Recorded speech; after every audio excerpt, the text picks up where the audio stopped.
Hi, I'm Kevin Moore, host of The Moore Show, and it's my passion to help you live your best life now. You might be looking to find answers on love, connecting with your life's purpose, reuniting with a loved one on the other side, discovering your past lives, or just helping you make sense, finding your direction now. So The Moore Show has collaborated with the most gifted readers around the world to form The Moore Show Psychics. Now, my readers have a large range of skills to choose from to be of service to you, and all my psychics are interviewed to show transparency, with each interview available on the website. So call now, dialing the numbers on the screen to speak to my operators 24/7, or go to tmspsychics.com to choose a reader or book online. The Moore Show Psychics, helping you transform your present moment into the most loving and happiest it can be. Now, I also offer a full money back guarantee, so what have you got to lose? Empower your life now.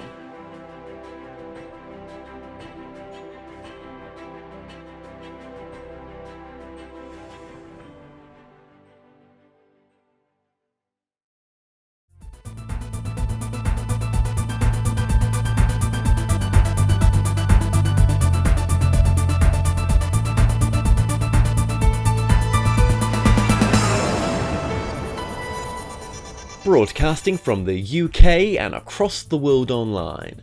You're now watching The Moore Show, and I'm your host, Kevin Moore. Now, for the next hour, I'll be covering subjects that will open up your mind and provide you with information you may have never heard before. Now, on today's show, I'm joined with Clayton John Ainger. Now, Clayton is a speaker, consultant, and an award-winning author of an amazing book, The Ego's Code. Understand the truth behind your negativity. Now, Clayton and his wife Lindsay run a successful training and consultancy business, working with people all over the world from different walks of life. From once being a tax specialist, Clayton is now a sought-after consultant and speaker on why people don't do better when they know better. Now, Clayton loves to be different and to challenge the status quo and inspire the people and companies he works with to explore new ways of thinking and attitudes and behaviours, helping transform people's lives. Clayton John Ainger, welcome to the show. Thank you for having me, Kevin. It's great to be here. I appreciate it. No, I appreciate you coming on. Okay, let's just get straight into it. I've watched a few interviews of yourself just previously before this interview as well, and I'm thinking, okay, let's do something a little bit different here. But to begin with, let's start at the beginning with yourself. So, now, would you class yourself as a I hate to use the word psychic because we're all psychic. You're someone that gives readings as well. Yeah, you're intuitive. You're switched on. You're psychically connected. Could I call you? Yep. Say it that way? Yep. Beautiful. Okay. But then we all are, aren't we? In a sense, we just don't know it. Let's go. Your story. Let's get into your story. How did you was working for one of the UK banks, as far as I understand, right? You was an accountant and tax consultant. Why did you leave that job, and where did leaving that job take you? Okay, so if I go back to my early 20s, I worked for a big UK bank, which wasn't fulfilling. So I left that and actually went then on to study accountancy, and it was very, very interesting at the time because I was very much in my logical brain, and I thought, well, hey, you know what, if I go and study being an accountant, I can go make money, and it was all about the material possessions in life. But actually it didn't fulfill me at all, and I trained to become an accountant and a tax consultant, specializing in mergers and acquisitions with Ernst & Young and then Deloitte, and and I was a good accountant, but I didn't enjoy it. In fact, I hated it. And so I left. And at the time, there was a lot of change that was actually taking place in my life. So, I left the professions. I divorced my first wife at the time. I piled on nearly, so much weight that I became like 18.5 stone, 252 pounds. I wasn't working with my spiritual gifts. I piled on loads of debt. And it was just a very chaotic time, but it was almost the shaking point in my life. And 18 months after that, I actually then met my beautiful wife, Lindsay, my twin flame soulmate, and that's when things really, really started to change. I've always been, connected. I've always been, psychically and intuitively inclined, but wasn't. Also, I was doing private readings and private work. Wasn't actually out in the world, and it was Lindsay that actually encouraged me to go out into the world and sort of help to raise me up and push me and encourage me actually to trust myself even more. And so that was the beginning of the journey. And then very early on in our relationship, Lindsay was in the US working, and I woke up in the morning with this poke, I want to say, from my guide saying you need to go to Stonehenge. And I woke up and I went to Stonehenge, which was about an hour and a half from where I live. And at the time at Stonehenge, it wasn't cordoned off like it is now. So I was able to go and sit with the stones, and it was throwing it down with rain. And I went into a quiet meditation, and just the words, the ego teacher, came through.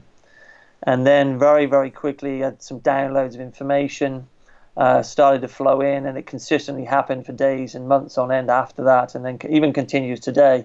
And then the ego's code was born of that.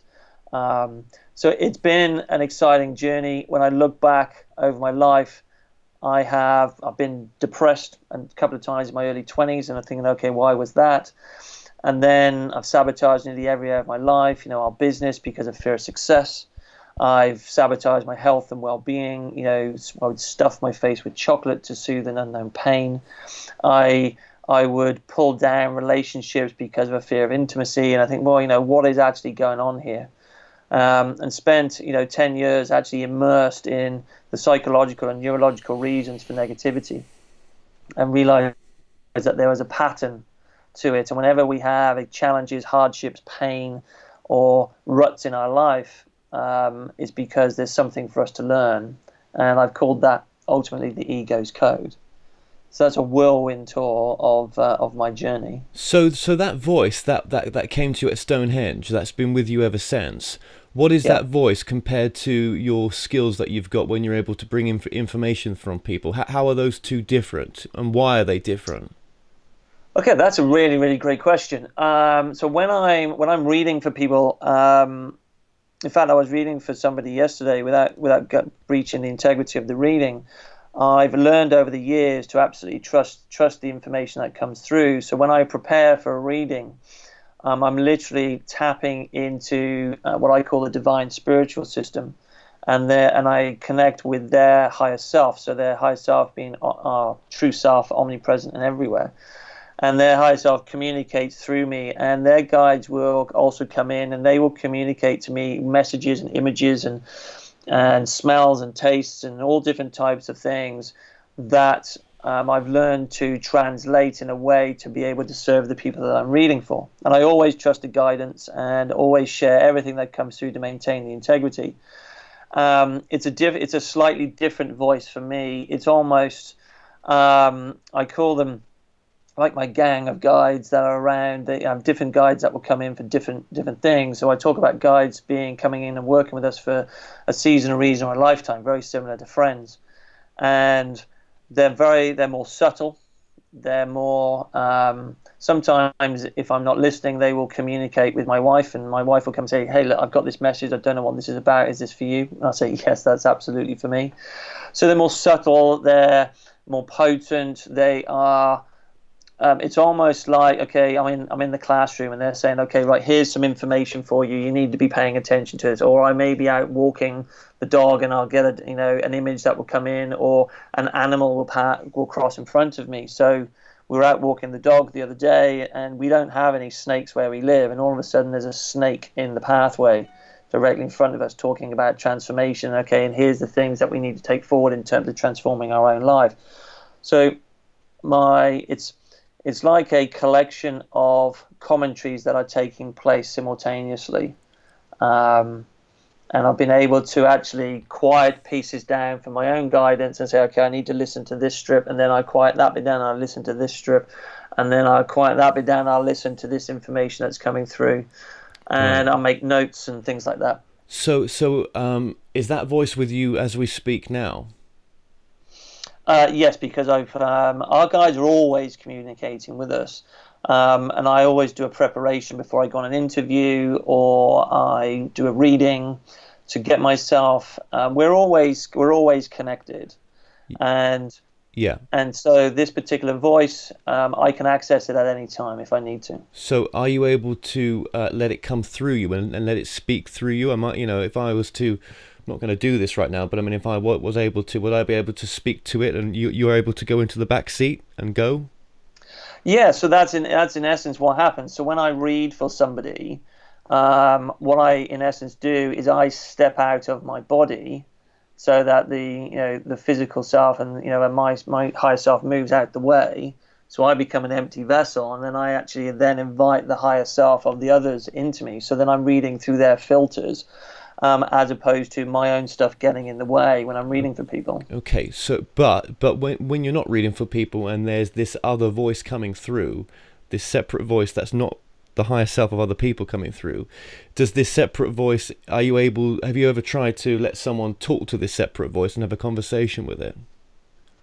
I have not. No, it's always been ultimately private to me. I can and have done on my events connected with source energy, and communicated through source energy.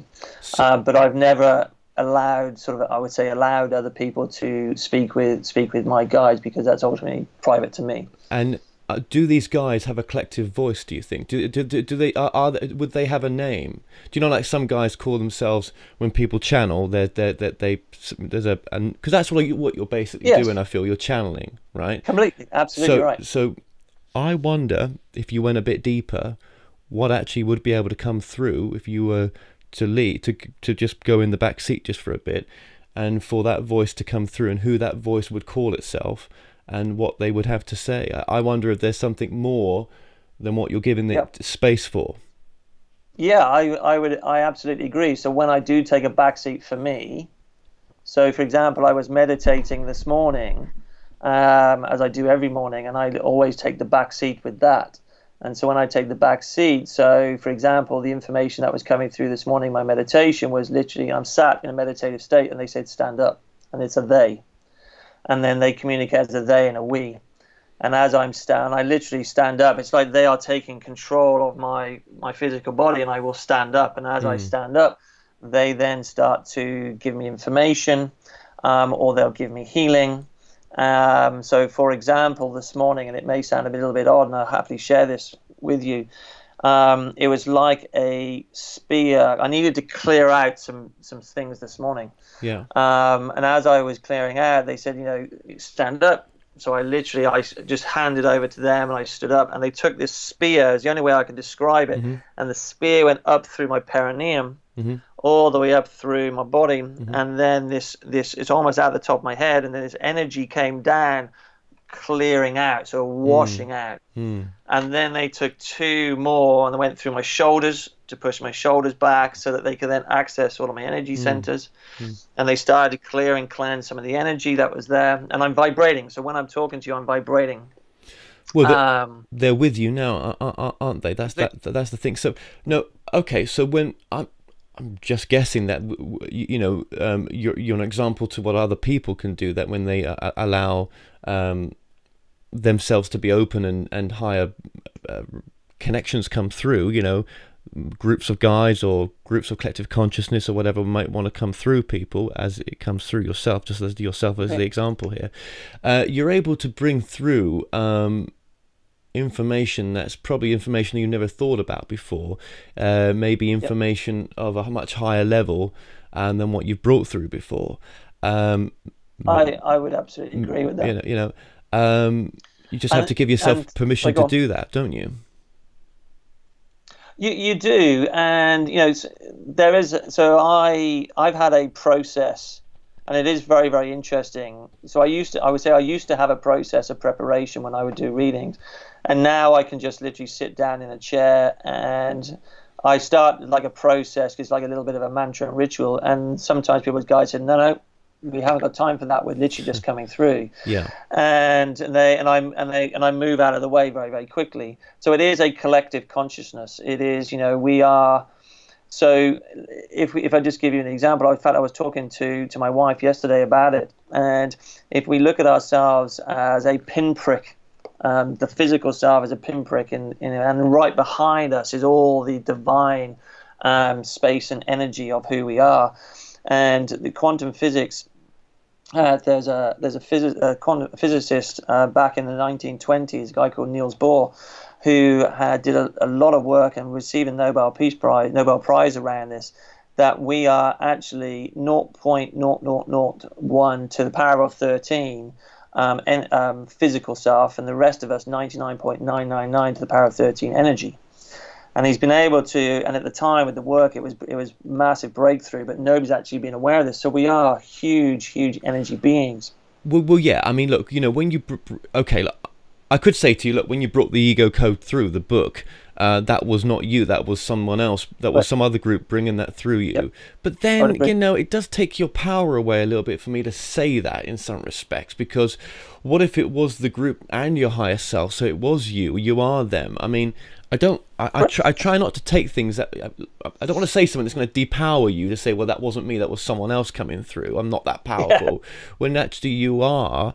So it's we're using words here in a conversation that we don't really understand the other side. As many books as we bring through, and as many books as other people's that we read, we can't remember going back home, we can't remember where we came from. We're not supposed to game up otherwise, in some respects. So we're having to personify loads of our understanding here, but we all have a unique truth, so let's try to go with that. I love that. That's okay. So I'd love to be a bird on the wall one day, and if your wife was asking you questions or speaking to that energy, and if that energy spoke through you different from yourself, and what it would have to say in the conversation that would take place, that would be very interesting. If that does happen, you've got to let me know.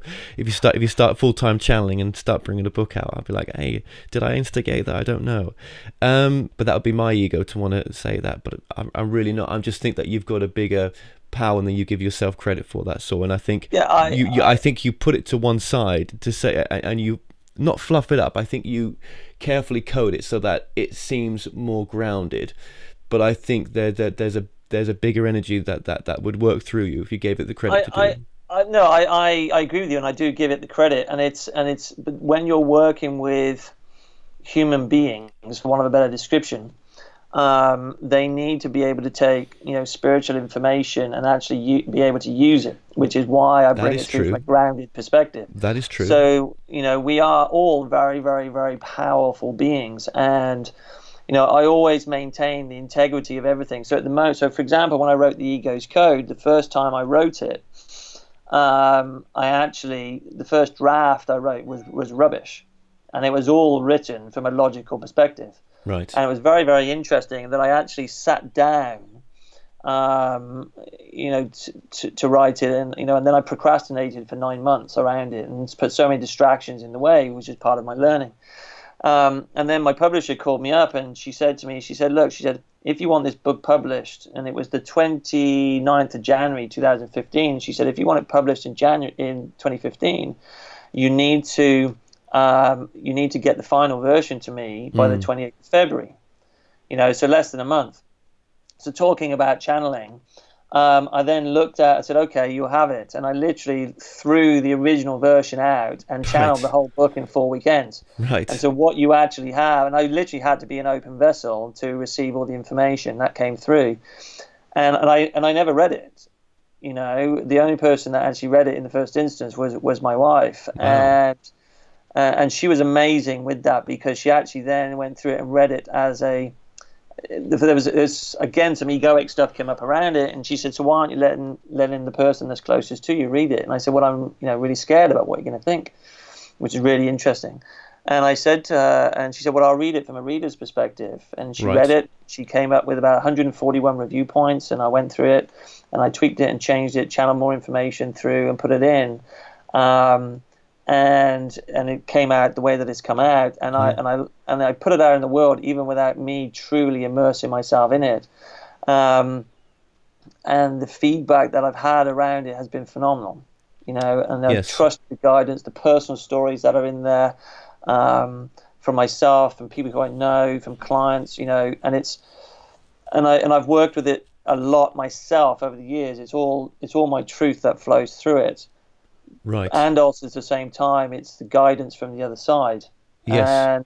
And I see myself as the person who is responsible for sharing this message. There's many different teachers in the world, and we're all communicating similar messages in different ways, and different people are hearing it. Well, that's true, and that's so true, and even people, I know a lot of people that channel, but I do like the ones who do keep it grounded as well, and keep the message simple, because that's where the majority of people are at, and that's why.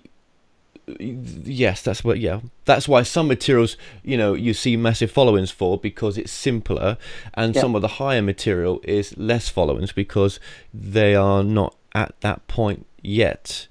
So okay, where can we take this up? It could be really something different to what you've done before. It's difficult, isn't it? Because obviously you're just trying to get the same message out there, which is what it should be.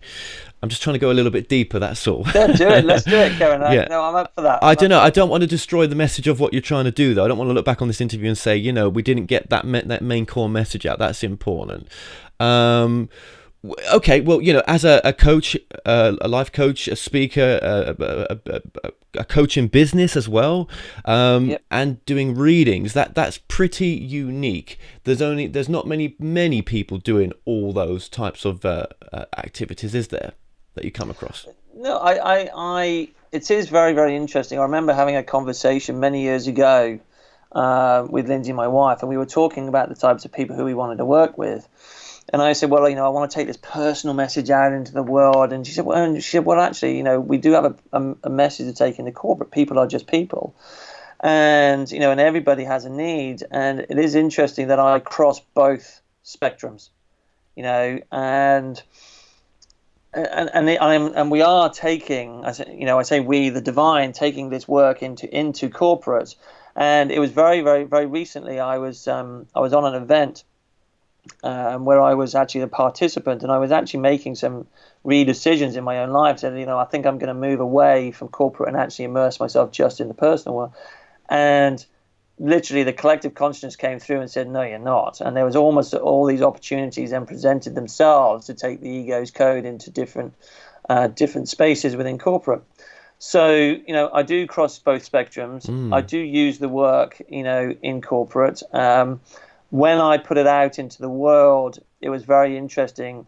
A lot of CEOs and managing directors and senior people in corporate didn't know I was a psychic medium or read, and now I read for a lot of them as well. That's interesting. Because we're all spiritual beings, and it's all about how we can raise awareness and raise energy. And I talk about the core message. The core message. Negativity, spiritually, negativity is not negative. Yeah. It is energy that can be transmuted from something that keeps us stuck in the past and living in the past to something that actually can be a fuel which we can use to create success, whatever that is in life. But also at the same time, it's about enabling us to understand more about our human being journey and saying, look, we've been conditioned over the years to think and feel and believe that actually negativity is a bad thing, the ego is a bad thing, let's stuff it down, let's sweep it under the carpet. And actually, the more you do that, it comes back with teeth. And so we need to be paying attention to it. We need to give it a voice, and we need to allow it to express itself. And the work that I'm doing is about how to express it in a safe way as opposed to a destructive way. Because the reason that people think negativity is bad is often because of the reactions that come from it, as opposed to the message and the meaning that comes from it. So let's just we're 24 minutes in, right? Let's take apart the ego in a sense, right? So my understanding of the ego, and yours can be different as well, so can everyone else's, I suppose. But if we try to level it out a little bit so that we're on the same wavelength, is that we're a soul having a human experience. We've come down here to have this human experience, and the ego is the for myself, what would it be? I guess it's the part of us that hasn't remembered that we're a soul having a human experience. It's everything but the soul experience. It's the human experience minus anything to do with spirituality, which can lead us into all sorts of problem areas in some respects when we do come from, well, not problems, it's all learning experience, isn't it? But when we do come from the space of just not believing that we're having a spiritual experience, or not believing that we are a soul, that would be my understanding of the ego. Yours is going to be completely different, I can tell. Okay, right, yeah, it is. So let me give you. So let's talk about negativity first. So every soul is on a journey. And as we've already said, there's core pieces of learning that we need to learn. And where those core pieces of learning that come from, so mine has been about self-worth, about really being able to, express my voice and my love and experience intimacy and various different things like that. And so what happens is we've all experienced trauma in life and in our past lives and in the multiverse and things like that. So what happens is when we experience trauma, it creates a tear in the soul, and part of the soul leaves and goes to a place in the consciousness where it feels safe. So that then leaves a void, and into that void goes all the negativity and associated with that trauma, and then that gets sealed off. Now here's the interesting thing about the ego. So, and how the ego is actually created, and where this came from was a friend of mine, a dear friend, a guy called Paul Cobley. He'd passed away, and I was visiting him in the Chapel of Rest, and he didn't know about any of this work that I was doing, and his soul came through to me, his higher self came through to me when I was visiting him, and the question was, what happens to the ego when we die? And I thought, well, okay, it must die or must fade away. And he said, no, it transcends and goes home. And I thought, okay, this is really interesting. So then I got this more information coming through around it. So what happens is this: is when we're born, when the soul comes through and is born into the baby, and the child comes through the birth canal, the higher self, which represents our true divine self, effectively separates into two pieces. You have the higher self, which represents keeping the numbers clean, yes. 99% of who we are, yeah. And the 1% is the ego. So the ego and the higher self are ultimately one and the same. So what happens is this, is that the ego gets programmed with all the negativity associated with the traumas that we have, and it acts like a beacon, and it sends out a signal, beep, beep, beep, out into the divine energy, a divine spiritual system. And it attracts to you circumstances, situations, and people so that we can learn. So it represents ultimately the personality, because it communicates through the physical body, it communicates through the mind, it communicates through negativity, it creates a perception of control, and we give it a lot of power. The divine higher self represents the 99% of who we are, and it's omnipresent, it's everywhere, it still flows through the physical body, and it's still connected, but it holds the answers to the problems. So what I talk about is that we have the human self and we have the being self. And the human self represents this 1%, this divine ego, and the being self represents the higher self. And it's not one or the other, it's both. We are a partnership. So you then have people they say, well, my head rules my heart. So if the head rules the heart, you're allowing effectively the physical personality to determine the path, and the ego determine the path.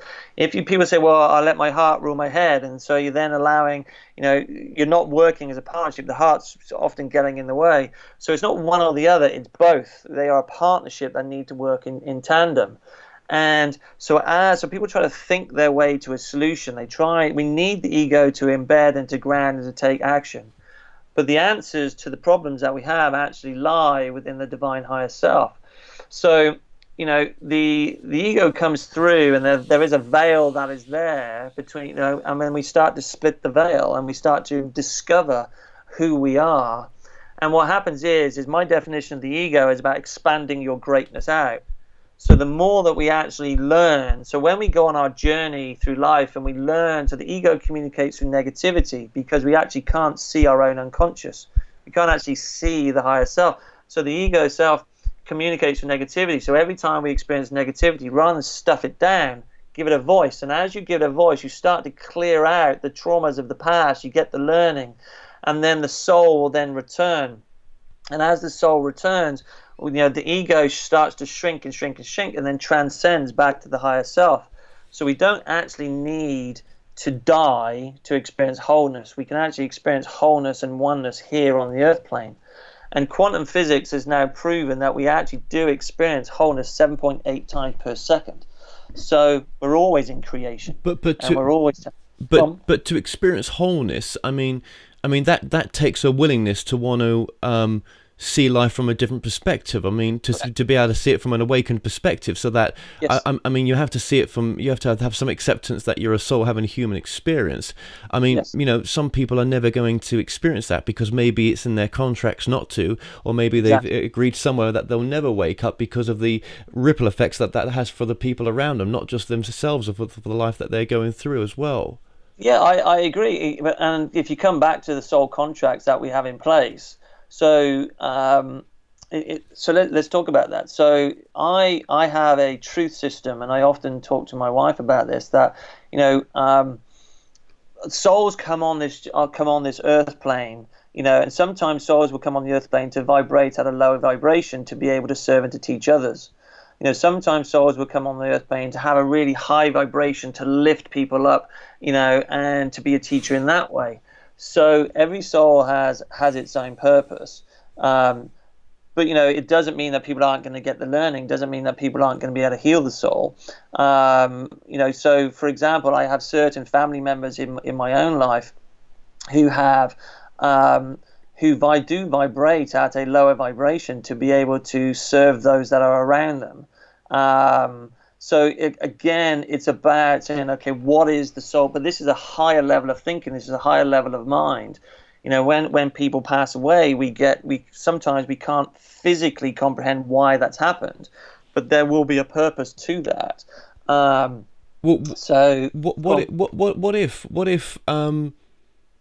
What if maybe as some way we've not thought about it before, that there's lots of souls here that are stuck, that just keep repeating the same karmic lessons on planet Earth, and forget soul lessons or soul contracts. What if the souls are addicted to coming down here because there's complete free will to do that?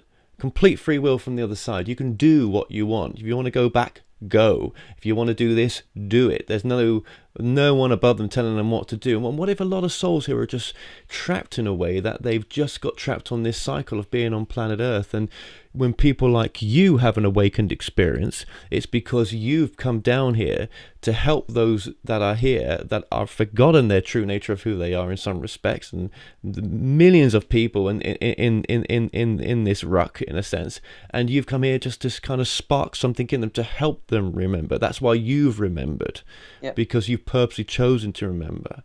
I mean, that's just chucking that out there.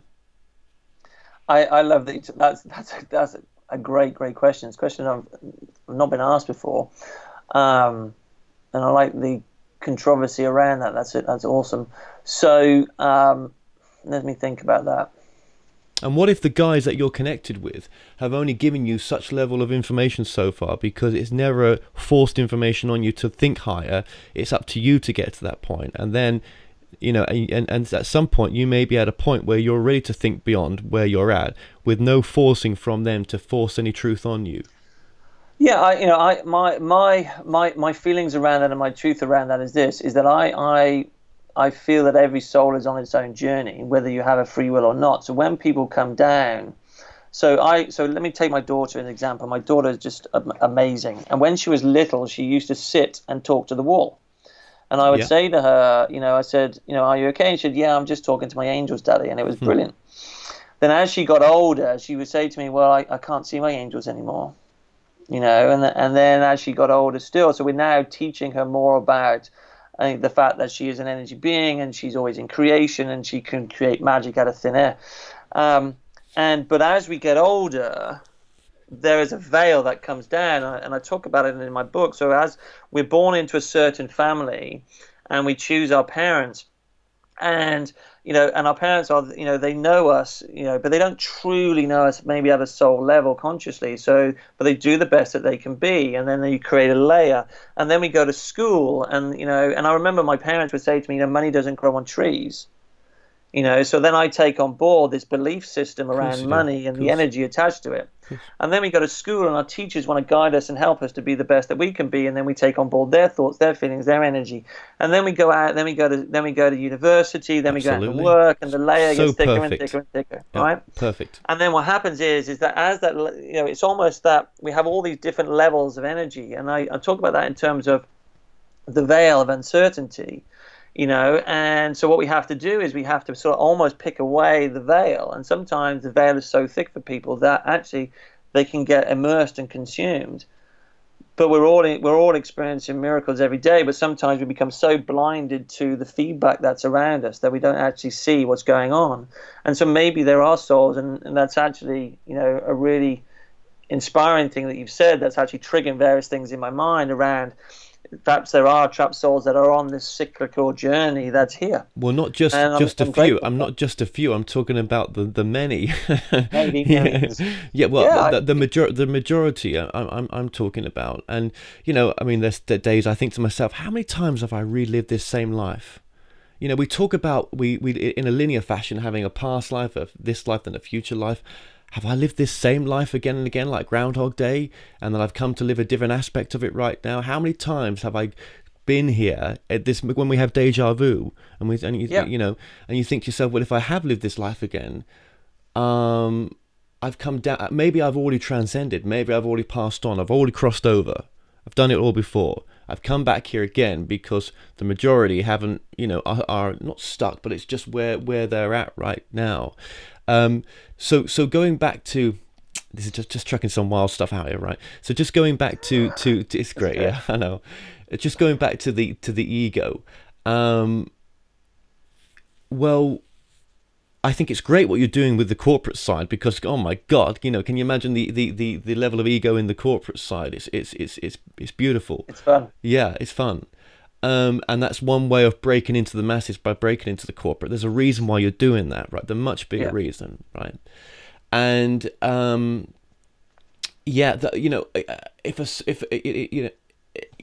natural thing to me is for the ego to be created, because when you come down here, if you're going to have a forget-me-not of where you've come from, where you've been to, the whole essence of it all, you were just aware of the awareness of I am when you become aware, right? But where was anything else before that awareness, right?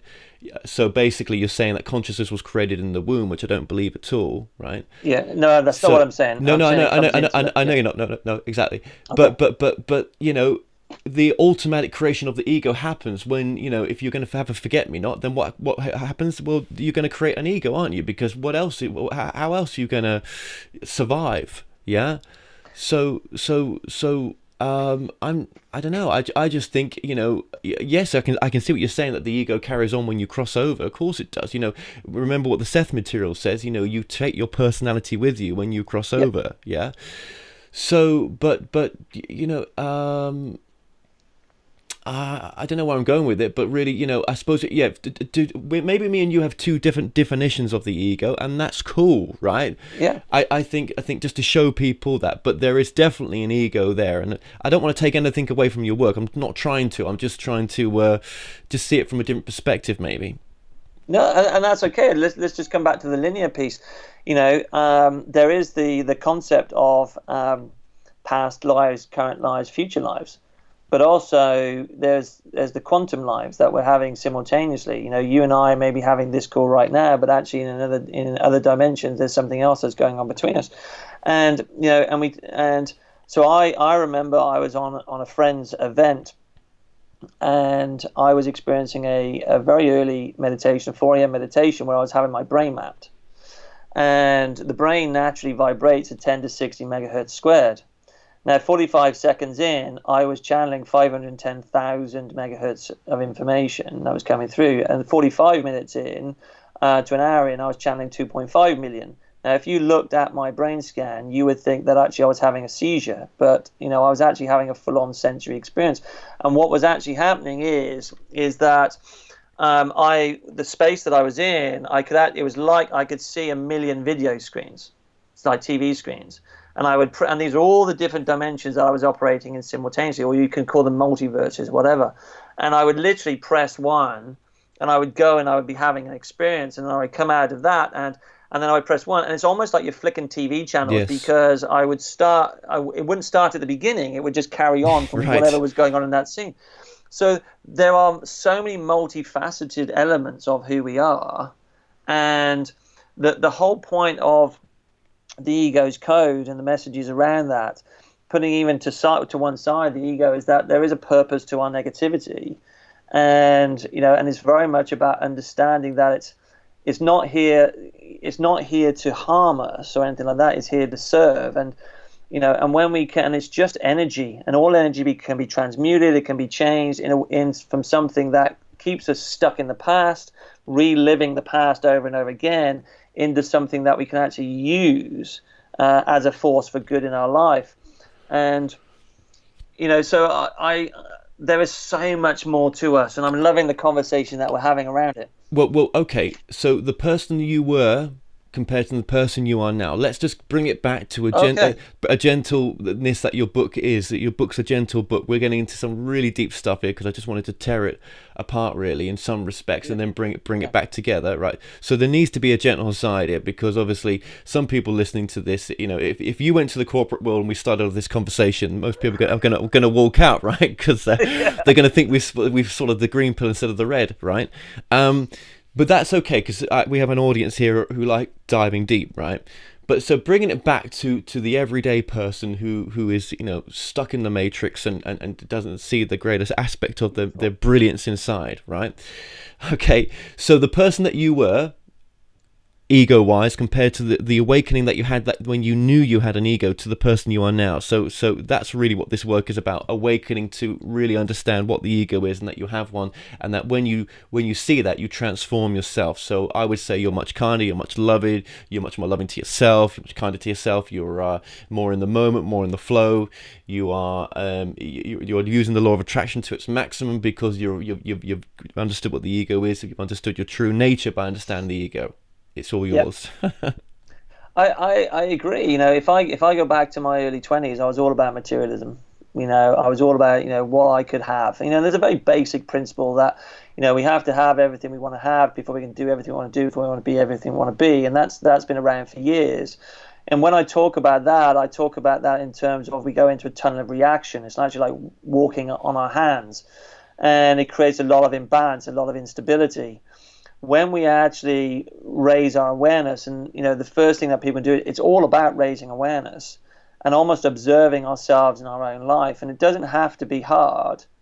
So I'll give you a very basic example. A very, very good friend of ours, a lady called Diane Hunter, is an equestrian, and she works with horses. And I use this example a lot because it was one that demonstrated the power of who we are. And we were in Switzerland attending a friend's event, and when we were over in Switzerland, Diane said, "Look, would you like to come and work with some horses with us?" This was Lindsay and I. We said, "Yeah, it'd be amazing." And so Diane was in this ring with horses, and she'd never met these horses before, and all of a sudden these horses started to dance for her. Now, horses are renowned for being very spiritual animals. They don't particularly have an ego. They are really connected, and they really sense energy. So Diane invites me into the ring. And as she invites me into the ring, I said, the horses moved away. They wouldn't come to me. And then, in fact, when I tried to force it, they moved further away. And this was feedback that I was getting. And Diane said, "So what's going on for you?" Well, she said, "I sense you experiencing fear." And I said, "No, I'm not experiencing any fear." But then actually, when I paused and I closed my eyes and I actually went inward, I realized that actually I was experiencing fear. And what was going on in that moment was 12, 18 months earlier, right, our daughter Isabel had fallen off a horse, got trampled and broken her leg. Oh, God. And I was experiencing that in that moment.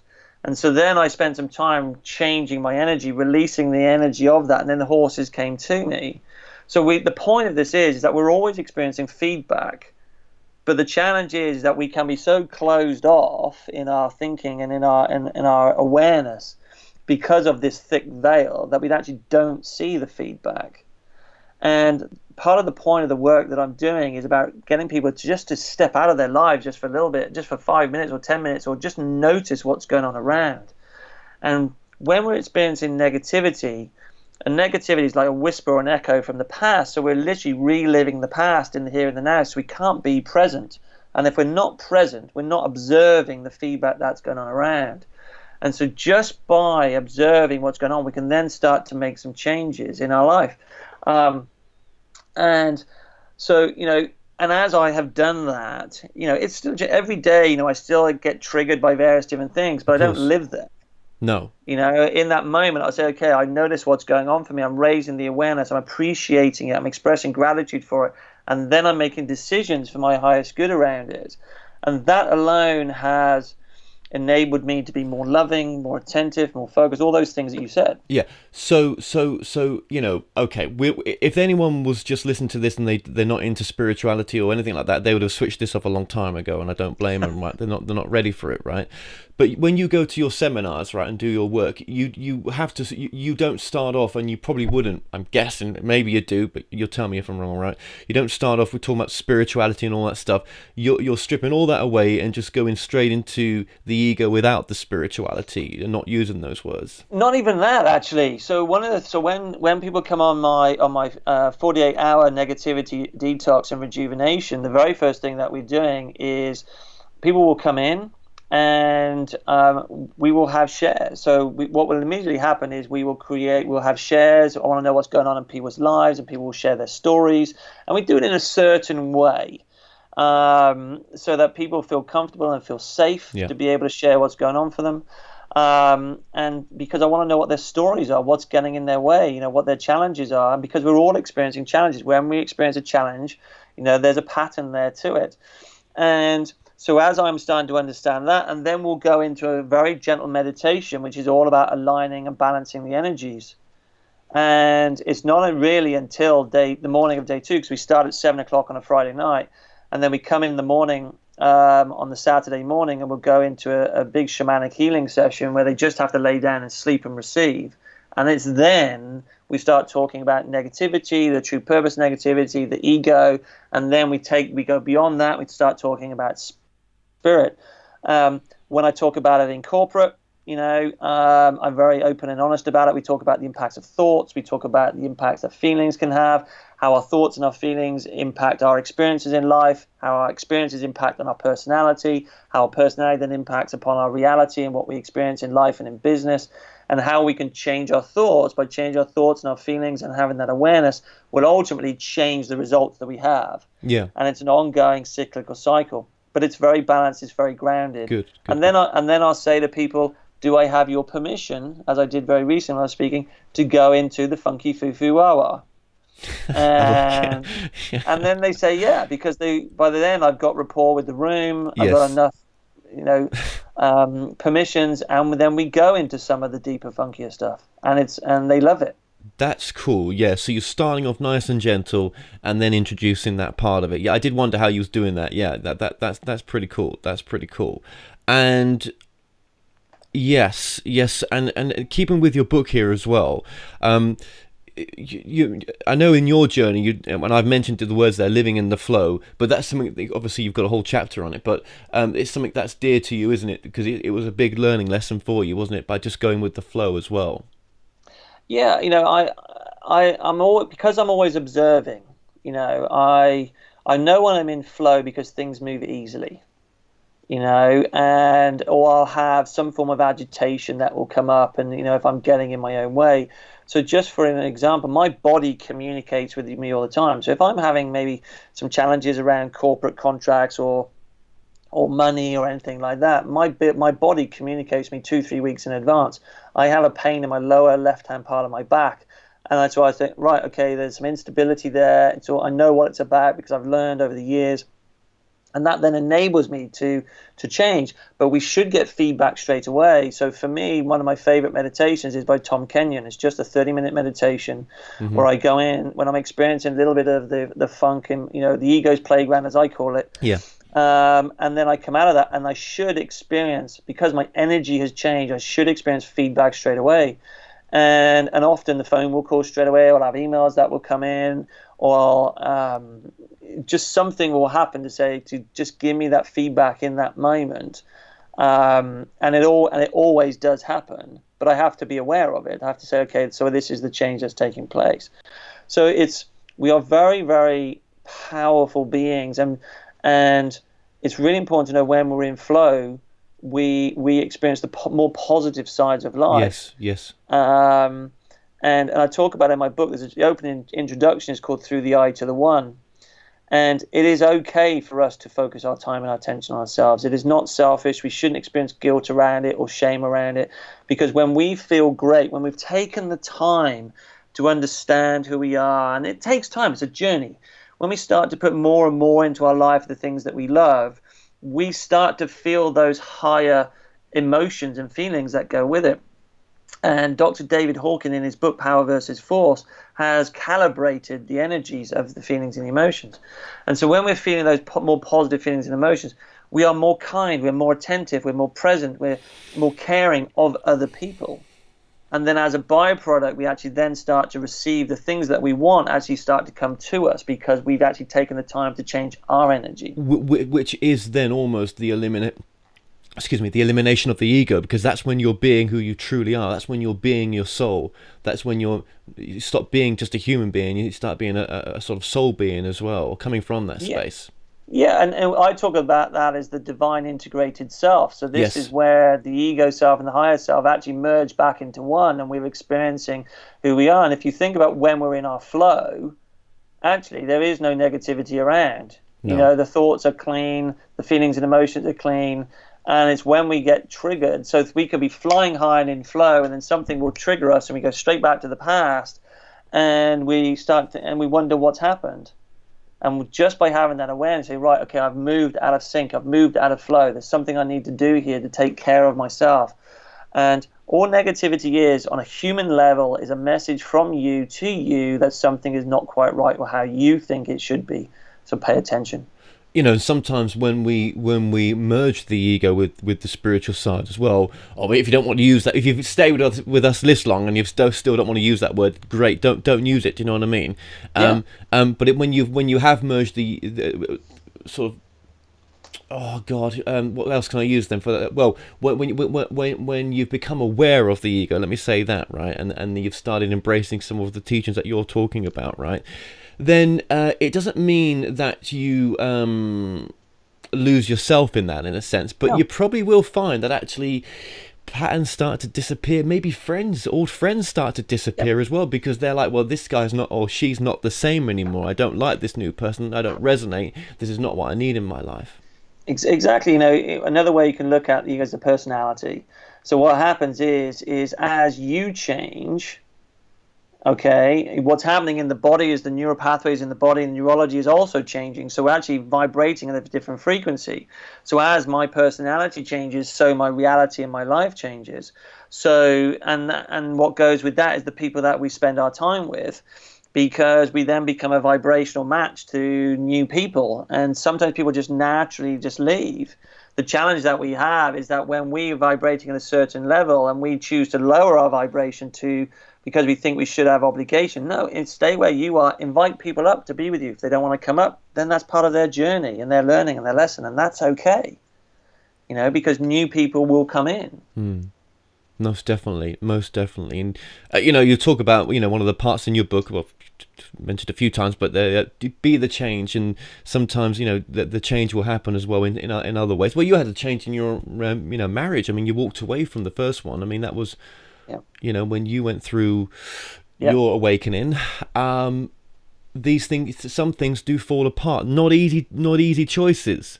Not easy things to do. You have to be courageous and be focused, and I'm using your words here, be grateful and find your own truth.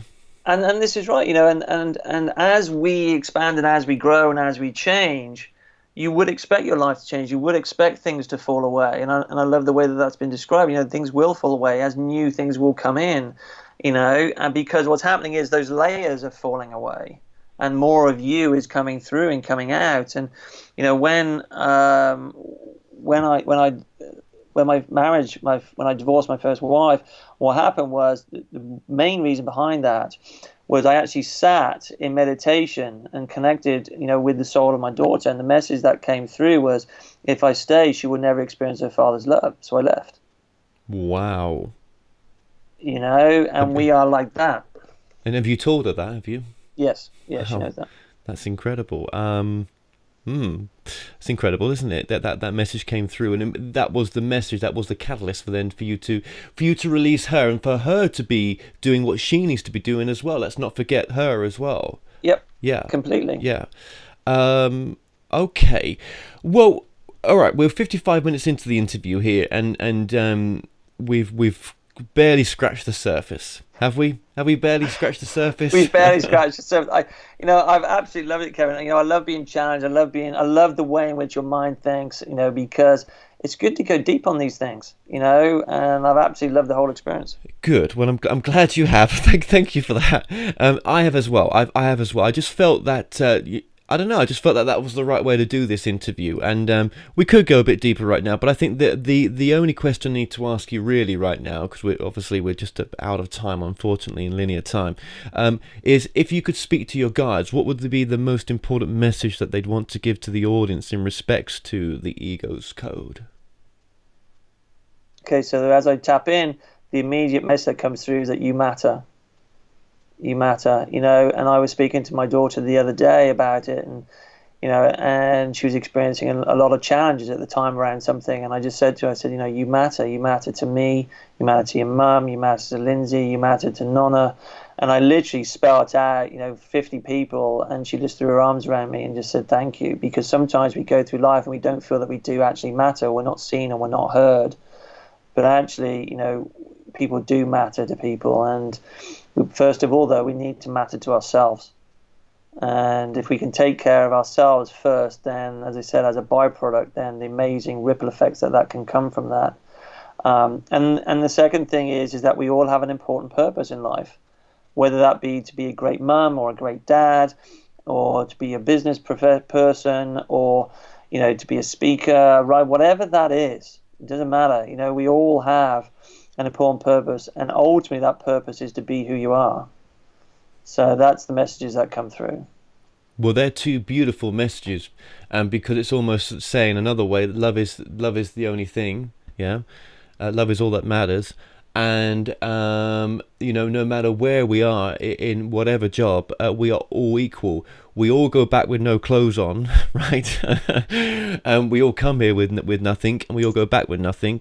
And everyone is equal. There is nothing, but obviously when we're sometimes stuck in the ego, it can seem very unequal. I would agree, and just a message on that. So I was chatting with Isabel, my daughter, the other day, and she was saying that one of her friends said to her, I've had a few of her friends said to her, you seem to have this great relationship with your parents. And the fact that you can say whatever it is you want to say. And I said to her, how do you feel about that? She said, yeah, that's true. And I said, well, how would your friends describe their relationship? And they actually said, well, it's almost like employer-employee. And I said, how would you describe our relationship? And she said, as equals. And I said to her, she said, it doesn't mean you don't parent me, you don't guide me. I said, because we do. But I said to her, my intention was always to communicate with you soul to soul. I said, who am I to think about, that actually you're a junior soul, or, I'm better and bigger than you. And so the ego can create that, but ultimately, so we always communicate soul to soul, and it's enabled her to be an incredible human being. She's very forthright. She has great opinions. She's very wise, and she often teaches us as well. But as I said, doesn't mean we don't parent her, doesn't mean we don't guide her, doesn't mean we don't help her. But if we can communicate soul to soul, then that creates a lot of trust. Well, that's a beautiful thing. If I can do it with my kids one day, when I have kids, I can. That'll be a great place to come from. Thank you for that. Yeah, definitely. Well, listen, Clayton, I just want to say, just your website as well. It's been coming up on the screen throughout the interview, but your website is? It's Clayton, Clayton, John, John, Ainger, Ainger.com. Excellent. Well, Clayton, just thank you so much for joining us today. Thank you, Kevin, for having me. I've absolutely loved it. Thank you for the challenge. Thank you for thinking differently. It's been really inspiring. I've loved it. Thank you. Well, we've come to an end on today's show. Don't forget that you can listen and watch all our past interviews on the More Show's official YouTube channel. Remember to subscribe to our YouTube channel for new daily shows. You may also find out more information on past and upcoming guests by going to themoreshow.com, and do like us on Facebook and Twitter for the latest updates. So until next time, be safe.